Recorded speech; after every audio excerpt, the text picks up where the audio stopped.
y decidí... Bueno, buenos días amigos de Lee por Gusto. Estamos con el escritor Marcos Giral Torrente.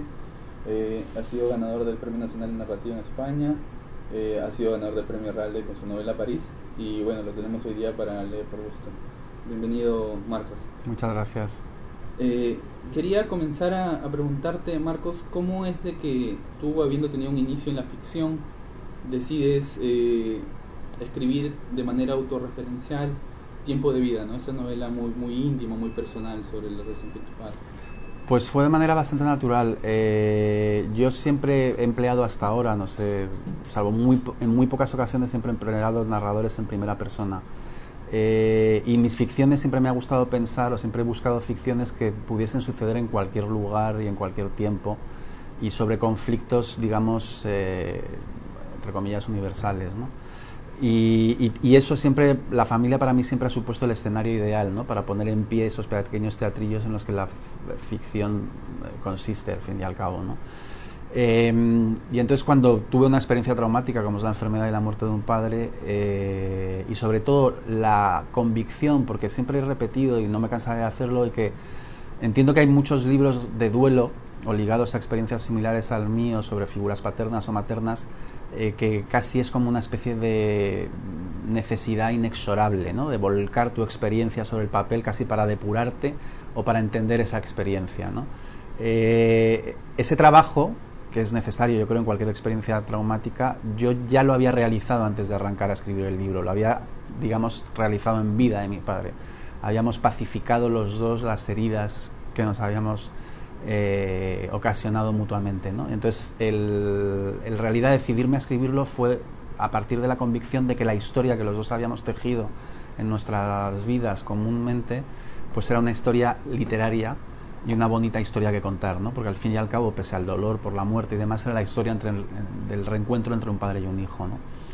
Y para mí o sea, en realidad tenía la historia como tantas veces, y querer contarla pues fue natural. Sí hubo una pequeña diferencia al comienzo, que es precisamente el pudor, ¿no? O sea, cuando tú te emboscas en una máscara, pues es mucho más fácil escribir sobre cualquier cosa, ¿no? Cuando no hay máscara y eres tú mismo, parece que te cuesta más, porque tienes que desnudarte, porque no es posible escribir un libro como Tiempo de Vida sin ese pacto inicial, que es que, vale, voy a hablar de otra persona, voy a desnudarla, voy a contar todos sus defectos y también sus virtudes, y entonces yo no me puedo esconder. O sea, si hago esto con esa otra persona, que en este caso era mi padre, yo tengo que hacer lo mismo conmigo mismo, y debo salir también desnudo con todos mis defectos y mis virtudes. Eso, pues puede ser, digamos, difícil, ¿no?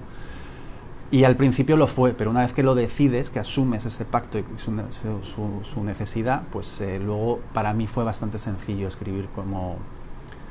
casi lo escribí con la distancia con la que escribí mis otros libros, o sea, casi al final escribía sobre mi padre y sobre mí mismo como si fuésemos personajes, ¿no?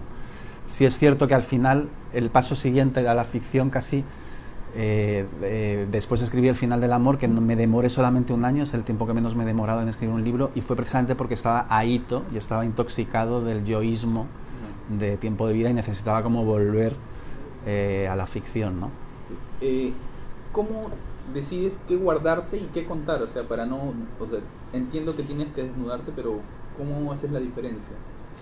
Bueno, en Tiempo de Vida el problema fundamental era los personajes principales somos mi padre y yo. Mi padre estaba muerto. Yo creo que el libro partía de esa convicción de que, pese a contar detalles, digamos, que pudieran ser considerados incluso escabrosos, es una moral convencional, el retrato que hago de él es al final favorable, y por esa convicción me decidí a escribirlo. Si pensase que hubiese salido perjudicado no lo habría hecho jamás, pero claro, luego hay personajes secundarios, entonces el problema que te plantean los personajes secundarios es, y además algunos de ellos vivos, es bueno, ¿y por qué los meto aquí? ¿Y qué puedo contar de ellos y qué no?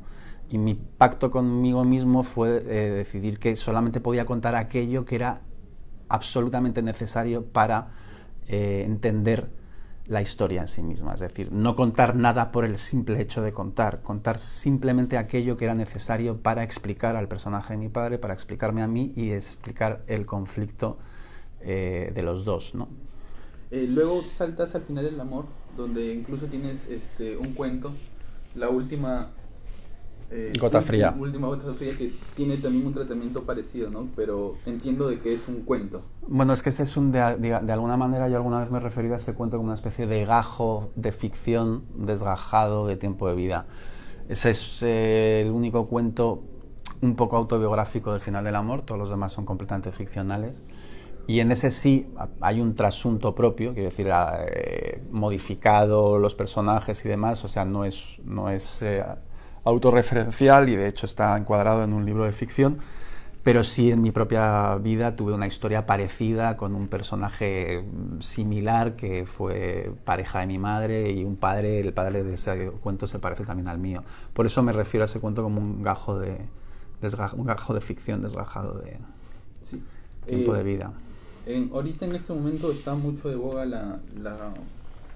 las novelas autorreferenciales, ¿no? Y los lectores las toman muy bien, ¿no? O sea, de hecho, no solamente en Europa, en Sudamérica, acá en Perú, hace 2 años se publicó una novela de un autor que hablaba sobre su padre también. De Renato Cisneros. Exacto. Sí, yo he escrito sobre esa novela en El País, en España. Bueno, ¿por qué crees que los lectores ahorita están bastante abocados o tienen bastante afinidad con estas novelas? O sea, si bien un poco con la ficción, pero más con estas novelas tienen más cercanía. Bueno, yo creo que el arte siempre responde a necesidades de la sociedad en la que nace. Es decir, los géneros artísticos se suceden, desaparecen o se crean en función del cambio de la sociedad. Y el arte en ese sentido siempre es un espejo de la sociedad. Entonces, efectivamente que ahora las novelas autorreferenciales o los géneros híbridos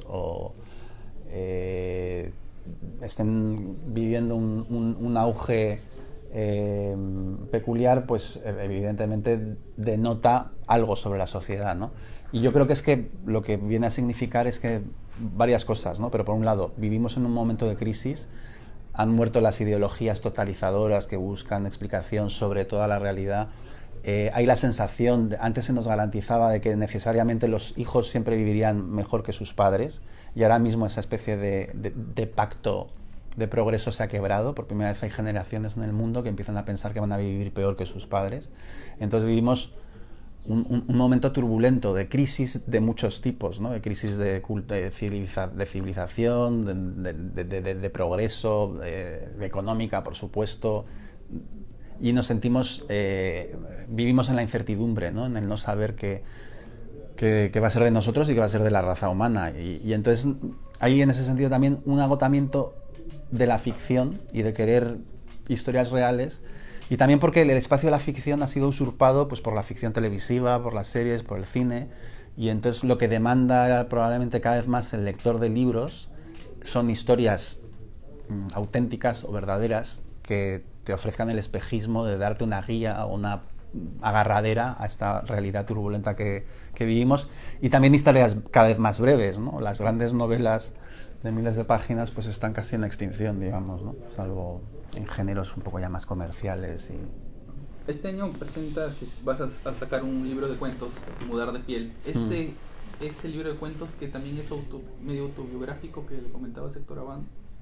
No es autobiográfico, es un libro completamente de ficción. Es un libro de narraciones breves, que sí, pues, decir, hay que ponerle una etiqueta y podríamos decir que es cuento, pero realmente algunas de las piezas, que son 9 piezas,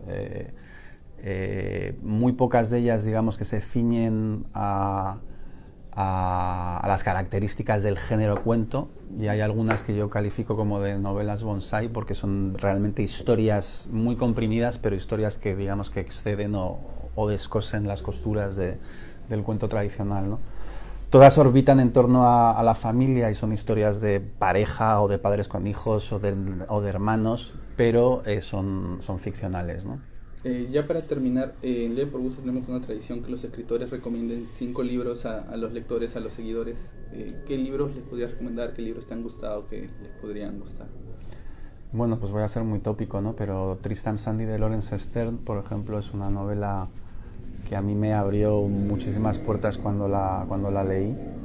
Es una novela cervantina, desatada, llena de imaginación y absolutamente moderna en sus irreverencias varias, ¿no? Y luego pues La isla del tesoro, que yo desgraciadamente tardé mucho de Stevenson, tardé mucho en leer, pero finalmente leí.